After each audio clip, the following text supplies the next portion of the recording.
हाथ पांव फूलने का मतलब समय पर दारू का ना मिलना, कलेजे को ठंडक पहुंचने का मतलब गले के नीचे पैग का उतरना और नेकी कर दरिया में डाल का मतलब दोस्तों को मुफ्त में शराब पिला देना।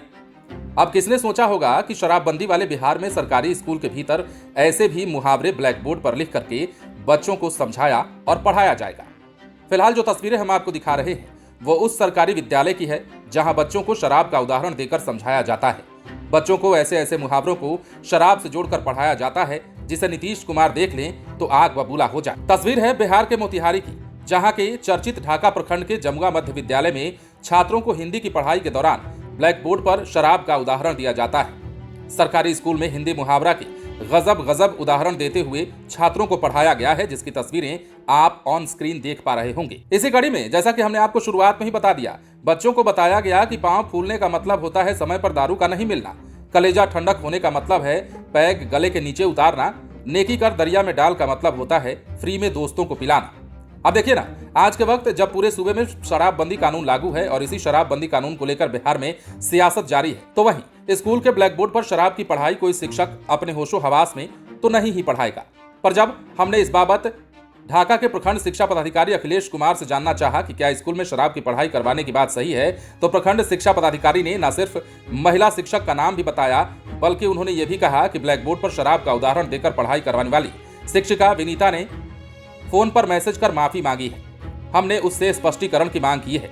इधर जिला शिक्षा पदाधिकारी संजीव कुमार ने शराब की पढ़ाई करवाने वाली महिला शिक्षिका का नाम बताते हुए कहा कि विनीता कुमारी नाम की शिक्षिका के द्वारा ये पाठ पढ़ाया गया है। उनसे सभी शैक्षणिक और अन्य प्रमाण पत्र के साथ स्पष्टीकरण मांगा गया है। आरोपी शिक्षिका से हमने उनका पक्ष जानने के लिए फोन किया तो फोन पर उनसे संपर्क नहीं हो पाया। इन तमाम चीजों के बीच, इन तमाम जवाब सवालातों के बीच एक सवाल यह है कि बिहार में क्या पूर्ण शराबबंदी कानून लागू है, और यदि है तो बिहार में शराबबंदी के इतने किस्से आखिर आजकल कैसे प्रचलित हो रहे हैं। और बात जब सरकारी विद्यालय की आती है तो मामला शिक्षा विभाग से जुड़ जाता है। वही शिक्षा विभाग जो बिहार में सरकारी स्कूलों के कायाकल्प को लेकर दृढ़ निश्चय है। के पाठक के दौर से ही जैसे विद्यालयों की स्थिति को सुधारने की मुहिम आगे चल पड़ी, उसे डॉक्टर एस सिद्धार्थ ने जारी रखा है। लेकिन बिहार के सरकारी स्कूलों में इन स्थिति को देखने के बाद ऐसा लगता है कि शिक्षा और शिक्षक दोनों ही किस प्रकार गर्त में चले जा रहे हैं और बिहार के बच्चों का भविष्य संकट में नजर आने लगा है। बिहार के मोतिहारी से आई हुई यह तस्वीर इन्हीं बातों की ओर इशारा करती है। हालांकि जिस महिला ने चौथे क्लास के बच्चों को पढ़ाने के लिए ब्लैक बोर्ड पर इन तमाम चीजों का मुहावरा पेश किया,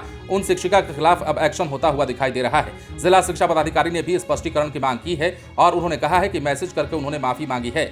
लेकिन क्या ये बात महज माफी के लायक है?